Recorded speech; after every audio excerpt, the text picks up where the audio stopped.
My father's name is Franklin Corpus, but he was died 16 years ago. My mother's name is Crisanta Corpus. She is 55 years old and a housekeeper.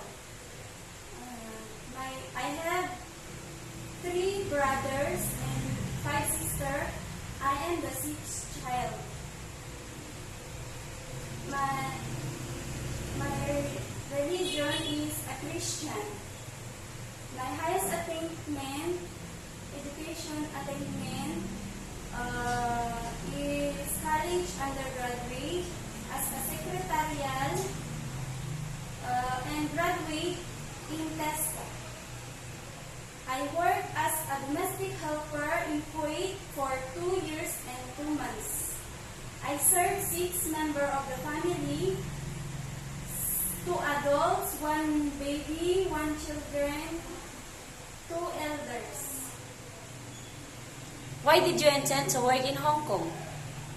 To earn money and to support my family and to help my neighbors.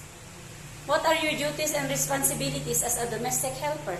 My duties and responsibilities as a domestic helpers are cleaning, cooking, washing clothes, ironing, take care of babies, adults.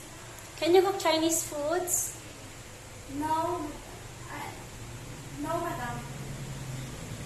But How- I'm willing to learn. How did you take good care of children and young baby? I take good care with them. I give them milk. Your message to your prospective employers.